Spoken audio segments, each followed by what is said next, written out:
Welcome to NET English. Now, for those of you who are new to NET, welcome to the Trust, and congratulations on joining. For those who are new to English, welcome to the team. Now, NET is an academy trust which is having a real impact on academies, communities, and most importantly, the lives and life chances of students across the northeast of England. And the English team have a significant role to play within that. We are increasingly a high-performing subject, and there's been significant growth and development over the past few years. It's an exciting time to be part of things, so well done you and your superb timing. Now, I'm Mr. Craven, and I'm the Senior Director of Subject. Now, in terms of the NET structure, at departmental level, we obviously have teachers, promoted posts within departments and through the deeps, and we have heads of department. Overseeing departments across usually one or two academies, we have Associate Directors of English. Overseeing them, we have Directors of English, who could have 3 to 4 academies each. And overseeing all of them, we have a Senior Director of English. Now, you'll see directors regularly, whether it's teaching, leading interventions, leading training, teaching, moderating, quality assuring, teaching, overseeing the department, working with SLT, staff, principals, the executive team, teaching, or just being around and supportive, or, of course, teaching. Now, these are all part of the job, and we're responsible also for designing, implementing, and providing resources for the English curriculum, for setting and moderating assessments, for delivering online learning, and for running the NET English YouTube channel, and essentially anything else related to English. Now, in terms of the course, this is the first in a series of sessions designed to familiarise you with teaching English in NET. As you'll know from the overview that you've been provided with, there are a range of sessions covering everything from the basics of grammar right the way up to dialogic structures and promoting oracy. We've got a mixture of recorded sessions that will be accessed online and seminar-style sessions as well that will run as live but will be remotely delivered. Now, pre-recorded sessions are openly available so that you can access these at any point in the week when they're delivered and revisit them afterwards as needed.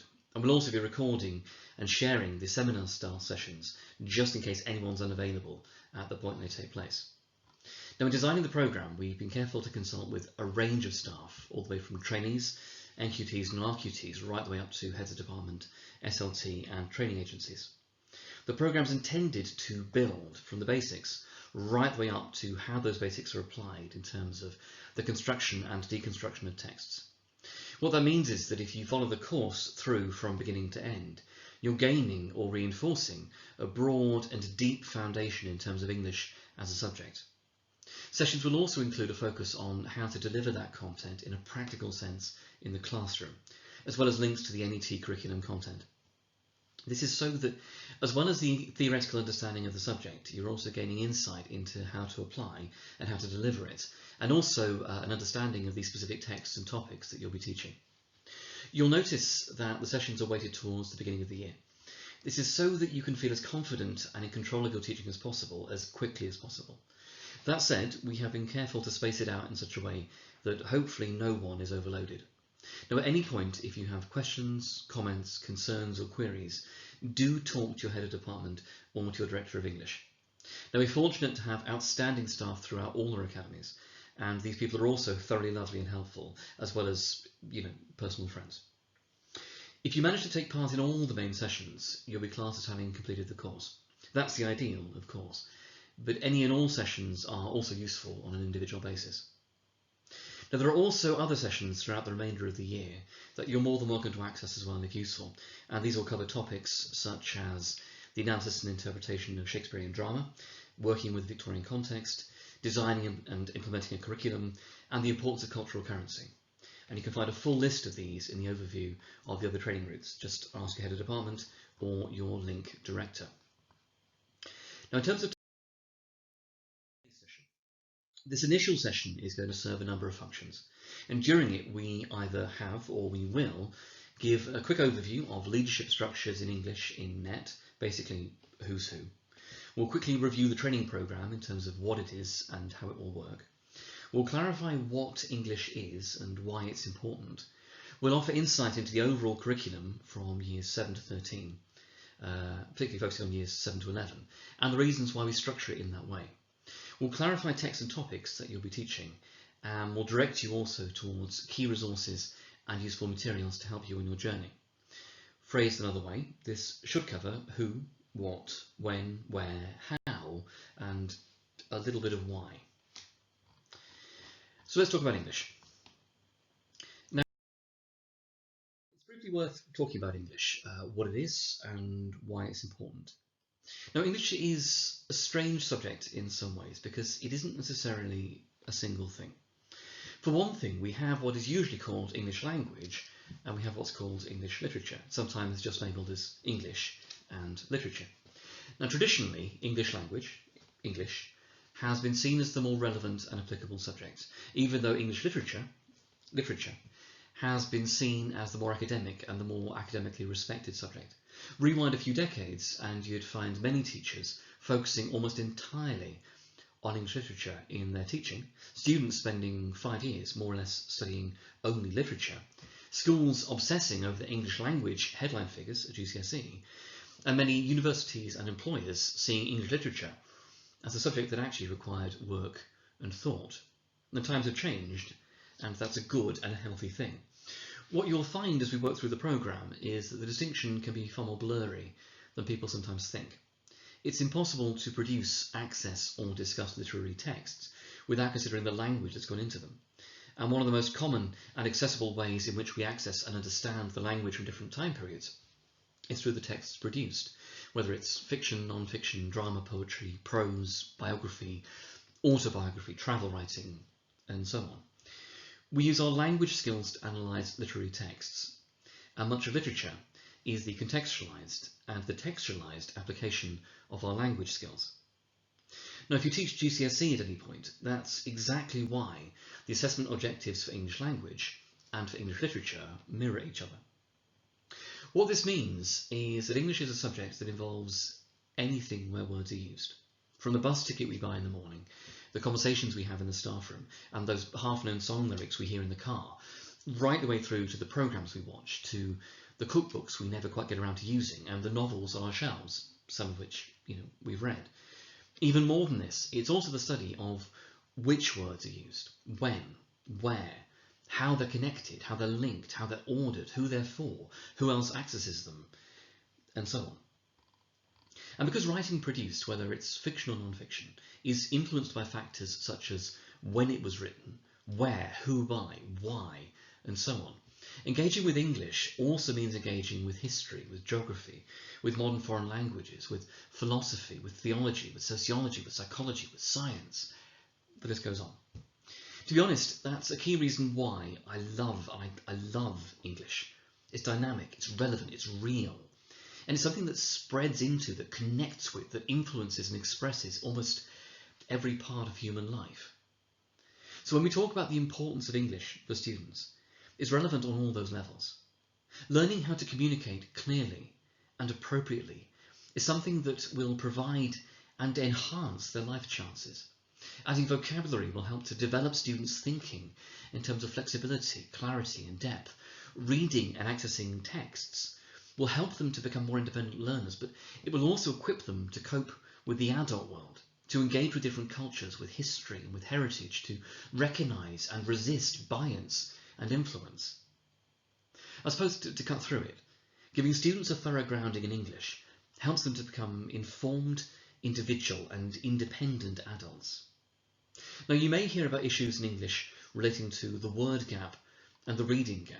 And it'll be no surprise that the students in our schools, in our NET academies, many of them are incredibly able, but they're also often disadvantaged by their limited language and their limited ability to engage with text. Even worse, some students with particular educational needs are further disadvantaged even more by what's sometimes called their linguistic poverty. It's our job to address that, and it's our job to enable them to address that. All of which brings us to the NET English curriculum. Now, as of September 2020, we've introduced a new NET English curriculum. It draws on and is influenced by sources, resources, systems and structures from earlier work, but it's intended to draw together the various threads and to weave them into a cohesive, coherent, consistent and comprehensive whole, running right the way from arrival in Year 7 up to departure at the end of Year 11, though there is also work going on to link it beyond that in both directions in terms of primary and into A-level FE.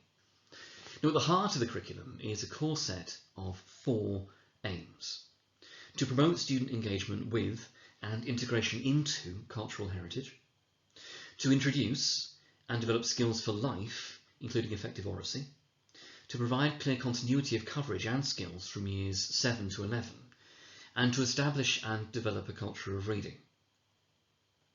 Now, all of these aims run through all our schemes, meaning that although at times students are studying, say, a Shakespeare play, they're also at the same time applying language skills through the literature text. They're also exploring the context. They're also making connections and contrasts with other time periods and genres. They're writing creatively, analytically, and persuasively. They're discussing the text in a meaningful fashion. They're building on work they've done previously, and they're also preparing for work that they will do subsequently. Now, for this reason, and particularly at Key Stage 3, there's no such thing really as a literature or a language scheme. It's all connected by time, topic, concepts, skills, and vocabulary. Let's take Year 7. Now, students begin Year 7, as you can see on the screen, by studying Shakespeare's play A Midsummer Night's Dream. Now, there are a few reasons for this. We're trying to organise chronologically as much as possible, and this is chronologically the earliest literary period we look at in detail. So the context we discuss and apply will build into the next topic, which will build into the next topic, and so on. In addition, because drama of the kind Shakespeare wrote straddles the line between plays and poetry, the analytical and interpretive skills will also help to set up the study of poetry in Term 1B, and so on. During the scheme, we also look at non-fiction extracts, we compare it to poetry and prose texts, we write creatively and persuasively, we debate, we discuss, and added to all this, it's a really lovely play. It's got an accessible narrative and characters, it's romantic, it's funny, it flags up important issues that we can get students discussing, and it sets up themes, relationships and ideas that students will return to in the other texts that they study. What this means is that the technical content and the context that students acquire when studying Shakespeare in Year 7, the ideas they explore, the key concepts or thematic threads, as we often call them, the vocabulary they apply, and so on, will set up their work on Othello in Year 8, and on either Romeo and Juliet or Macbeth in Years 9 to 11. In addition, the gender relationships in the play and questions about power and generations link forwards to the Gothic literature in Year 7, to Oliver Twist in Year 8, and everything from A Christmas Carol or Jekyll and Hyde in Years 9 to 11, to An Inspector Calls or DNA. It's all connected. And one of the big challenges facing teachers is to keep that clear to students, to make sure that we make those constant links forwards and backwards to revisit, to repeat, to reapply, to deepen. Now don't worry, all of this is built into the schemes. Now, in Year 7, students move from studying the Shakespeare play, that's A Midsummer Night's Dream, in Year 7, and Othello in Year 8, and in both years to then looking at sets of poems taken from the Romantics through to the modern day. Now, the writers of those poems are also those that the students will study at GCSE, helping to connect the content forwards, and the poems chosen have similar or relevant themes to those they study across the years, right the way up to GCSE, centred around different kinds of conflict. In Term 2A, students move from the broad sweep of the poetry to the Victorian period, studying a set of Gothic extracts in Year 7 and the novel Oliver Twist in Year 8, then moving into 19th century and modern non-fiction in Term 2B. Remember, though, that these aren't abrupt shifts. Studying the Victorian Gothic extracts and Oliver Twist in Term 2A also involves linking back to the poetry studied in Term 1B and forwards to non-fiction texts and to context they'll study in Term 2B. The non-fiction in Term 2B is thematically linked in Year 7 around the idea of travel writing, and in Year 8 to the topic of great speeches, with the modern non-fiction linking forwards to studying modern fiction in Term 3A. Now, in terms of modern fiction, in Year 7, students study an amazing novella, Flowers for Algernon, while in Year 8, the work is centred on the play Blood Brothers. They're both available from academies. Now, having studied a range of texts across time, as well as applying their writing skills alongside their study of a whole range of writers up to that point, students then spend term 3B honing their writing craft. Now, again, it's all connected. Year 9 sees students dividing for the first time into some lessons which are language-led and some which are literature-led. Now, language is still delivered through the literature, and literature is still linked and conceptualized through the language. But there's a clearer separation of the two to allow for greater refinement of specific skills. Students in Year 9 begin by studying poetry in the first term, alongside fiction analysis and fiction writing. They then move into studying a Shakespeare play, either Macbeth or Romeo and Juliet, depending on the academy, in term 2A and B, alongside non-fiction analysis and non-fiction writing. They then spend the final term of Year 9 studying a Victorian novel, either A Christmas Carol or Jekyll and Hyde, again depending on the academy, alongside, again, fiction analysis and fiction writing. Now, running through all of this, there are key themes, our conceptual threads. Number 1, power, control and authority, the group and the individual. Number 2, conflict, violence and interpersonal friction. Number 3, relationships, family, friendship and intimacy. Number 4, society, sympathy, social conscience and belief. Number 5, causality, past, present and future. Number 6, identity, norms, conventions, stereotypes, choice and responsibility. And number 7, appearance and reality, communication, connection and deception. Now, those 7 key themes, those 7 conceptual threads, come into every topic that we do. So we keep returning to the ideas involved, we keep returning to the vocabulary applied to them and inspired by them, and so on. Now, in terms of what to teach and where to find it, you should by now know your timetable, and you should know who you're teaching. Your head of department should also have directed you to the NET English Team Hub. Now, this is essentially the area on the Google Drive where everything that applies across all the English departments, across all the NET academies is stored, although your department will also have its own area. Now, if you haven't got access to the main NET English Team Hub, please let either your head of department or your director of subject know, and they are able to add you. Now, there are various resources in there. The one to begin with, the key one to start with, is the folder that's labelled 2020 to 2021 English Curriculum. Inside that folder, there are a few other folders. There's a folder containing overview resources, in which you'll find the knowledge retrieval sheets and the SOAPs, more of those later. There's a folder containing step assessments, more of those later, and a folder for each year group. And these are the ones to focus on for now. Now, schemes of work are stored logically inside each of those. You'll find the scheme for each year group from 7 to 10 broken down into half terms and labelled clearly. So let's take, for example, the Year 7 folder. Now, in there, our first half term is Term 1A Shakespeare, A Midsummer Night's Dream, clearly labelled. In there, you've got a range of relevant resources. All the lessons are there in folders labelled for each week, and you've also got a copy of the text and the extracts that will be used.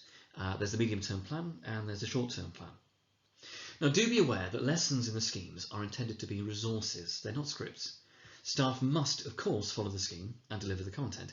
However, teachers are professionals, they're not drones, they're not clones or some other offensive comparison. You're professionals. You should adapt things to fit your students. You should adapt tasks to maximise the learning. You should try out tasks and techniques that you think will benefit the children in front of you.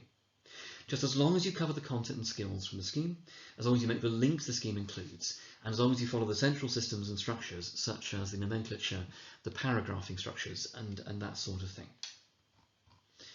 Now, let's take a look at a medium-term plan. And we're going to use the Year 7 one for A Midsummer Night's Dream as our example. Now, as you can see, the medium-term plan starts with key information.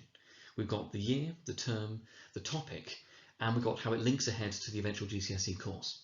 More, it also shows how the learning builds from this text in Year 7 through the Year 8 linked scheme and on into Years 9 to 11. This is so that it's clear where the learning's come from and where it's going and why. The next section is the core text and linked texts. Now, for a scheme such as this, it's centred on a core text. Here, it's A Midsummer Night's Dream. However, this is also used as a hub for the exploration of other linked texts of the various other genres and time periods. I mean, here we've got poetry in the form of John Clare's First Love. We've got prose, which links here to Ballyri's novel Unarranged Marriage. And we've got non-fiction extracts in the form of autobiographies, academic research, and a history book. Now, these are woven into the scheme at various points, and that's both to enrich and develop understanding of the core text of our Shakespeare play, but also it's to ensure that we're transferring and applying the skills and understanding that we're acquiring. Again, it's all connected. Now, there are then sections showing the key genre covered, the time period involved, which of the British values are relevant to this scheme, the conceptual threads that will be relevant, and all of these are things that are built into the scheme, but that will also need referencing and revisiting throughout all the lessons. The teacher needs to draw those out. Now, in other sections on the medium-term plan, you'll also see links to careers topics and to the phased vocabulary. Now, the phased vocabulary includes key spellings from the Dirty 30, key words to use for analysis and discussion, and themed vocabulary.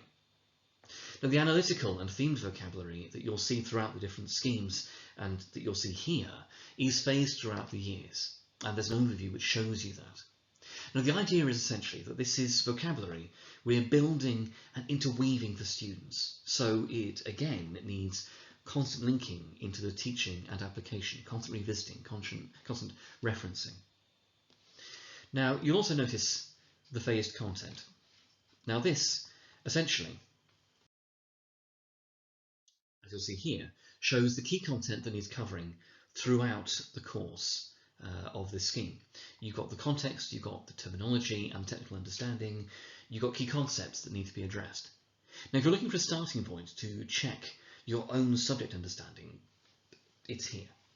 You'll also notice that the same grid builds in the context, technical content and concepts for the years either side. So in Year 7 scheme, you can also see Year 8, in Year 8 you can see Year 7 and Year 9, and so on.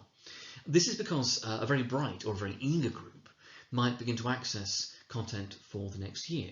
A less able group, or a group that's struggling with the content, might need to revisit the content and so on from the previous year. So again, it's all connected. You'll then see the content overview. Now, this is where you can see a breakdown of the key focus for the week, the lesson by lesson topic, the suggestions for tasks, opportunities for retrieval and interleaving, and potentially a conceptual question that could be applied P4C style, if you're familiar with that. The content on the medium-term plan is structured and organised so that the content is completed in terms of the topic in the time frame available. So regardless of any elasticity in the teaching, we're always aiming for the same endpoint. So essentially, the medium-term plan is intended to show what the big stuff is for the scheme, what's being taught, when, and why. Now let's take a look at a short-term plan. The short-term plan brings us closer to the actual lesson, and you'll see all the content from this on the actual lesson PowerPoints when you look at those. The short-term plan lists the weekly focus, potential bell tasks, the aspire and challenge objectives, the start of the main task, the collaborative task, the plenary. There may also be additional notes, key questions to use when challenging the students, and so on, as you can see on the screen. Now, as previously, this is intended as a framework. You may find, for example, that the aspire and challenge learning objectives provided are too simple or too challenging for a class. Adapt them. You may find that the main task suggested is too simple or too challenging for a class. Again, adapt it. You get the idea. In schemes, there's almost always time built in where staff are expected to reflect on and address learning from the previous week. And this should be planned by the teacher in order to enable students to plug gaps, to build skills and so on that have arisen from the previous learning. You may also find references to things such as accelerated reader that may or may not apply in your academy, or that may apply differently. Don't worry, just adapt to make it fit your students and your context. In general terms, you'll find that the first lesson each week of a scheme, whatever that scheme may be, will involve addressing the learning from the previous week, while the final lesson of the week will involve some kind of assessment-style task. Now basically, this is a reflective loop. Input, application, reflection, action, input, application, reflection, action, and so on. Now that brings us to talking through an actual. Now if you're already part of NET, the majority of this will look very familiar.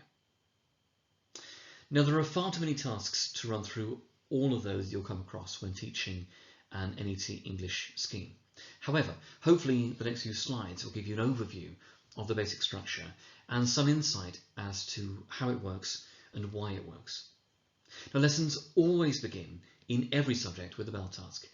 This is something that should be retrieval based, focusing on recalling previously acquired and key knowledge.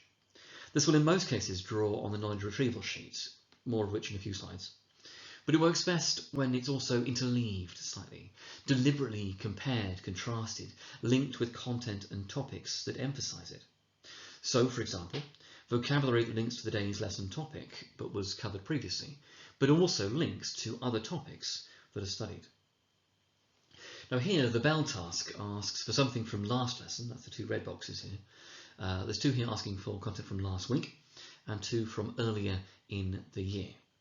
And it's that phasing of the content, that phase retrieval. Other bell tasks might focus more narrowly on a single aspect. They might involve a quiz. There are various approaches.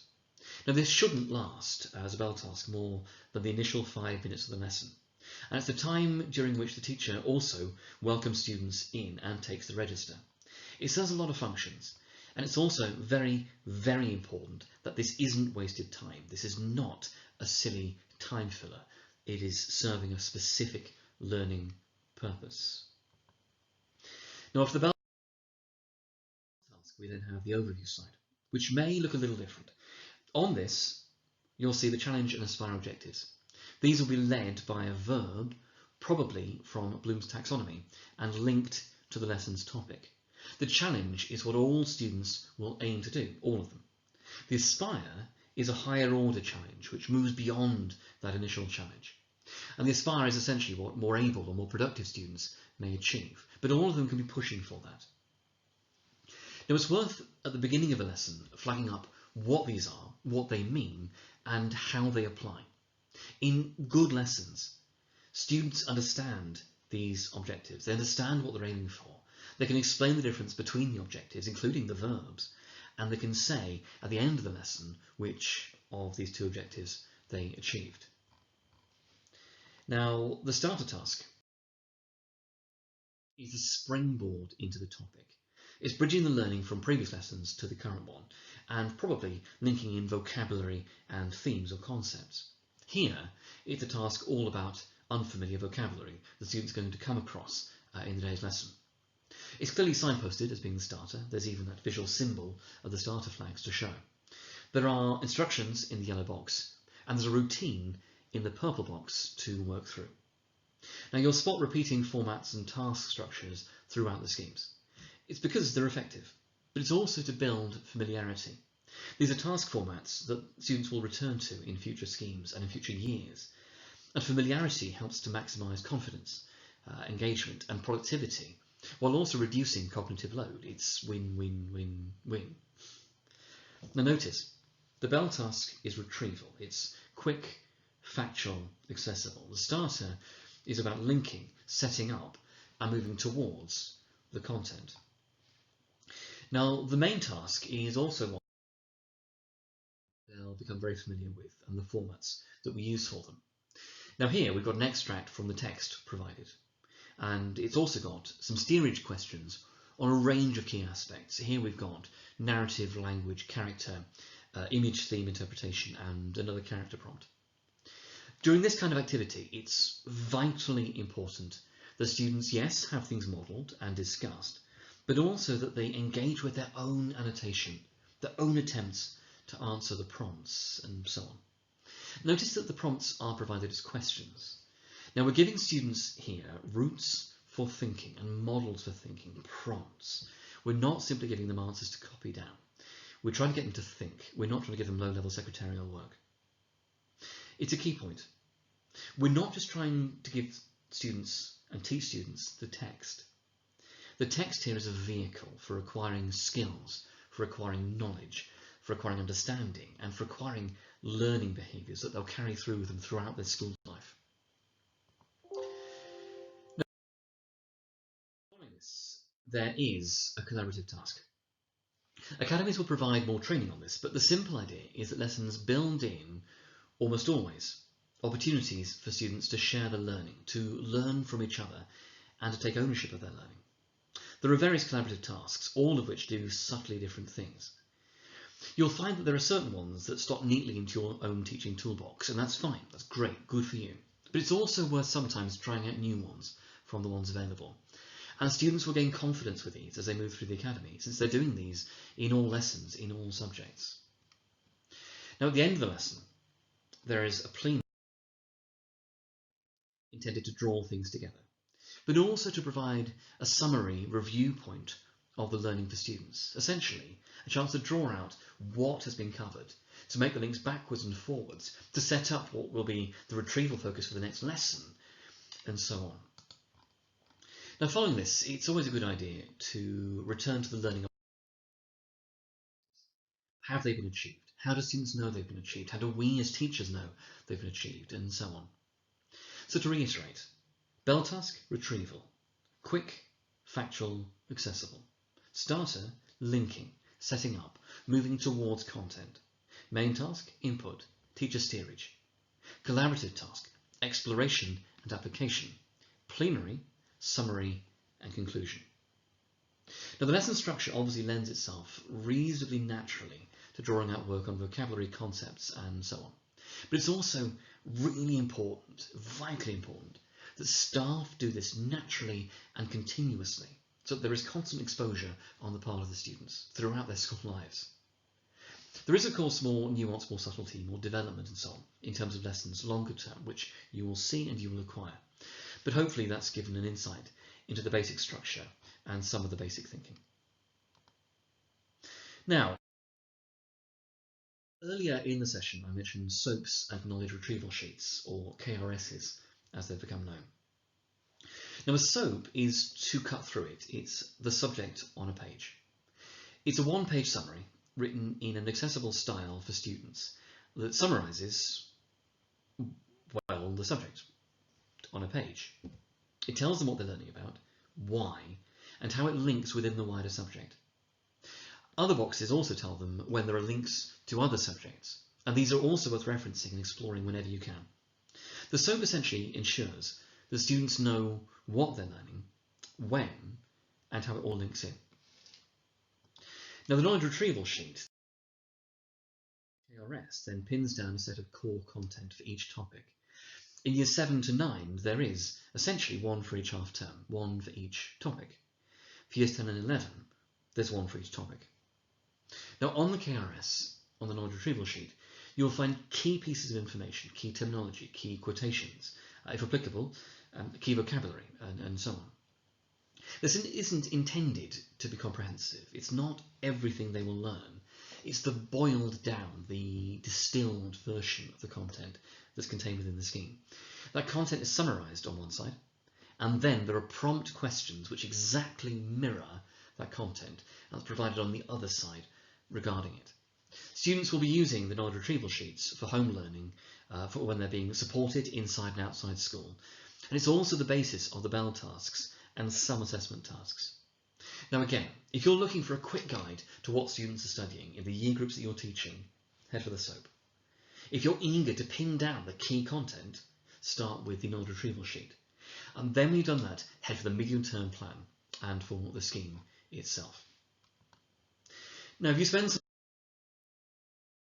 looking around the NET English Hub, you'll find a wealth of other helpful resources. One key, really useful resource would be the recipe books. These are essentially guides to how to do everything for GCSE English language and for GCSE English literature. But they also contain an embarrassment of riches in terms of resources for different tasks, topics and texts. Really, really highly recommend you have a look at them and get your head around them. They're worth seeing. There are also poetry banners, there are quotation cards, there's all sorts of other treats on there. As ever, if you need help finding anything or have any questions, ask your head of department or ask your link director. It's also worth checking out the NET English YouTube channel, which is NET English 1, and our Twitter feed, which is @NET English. Now that's all from me for now. Thank you very much for your time, and again, welcome to the team. The next session for the course will be available in September, and we'll explore some key aspects of language and literature, as well as unpacking just what the different aspects of understanding English are. Thank you for your time, and take care.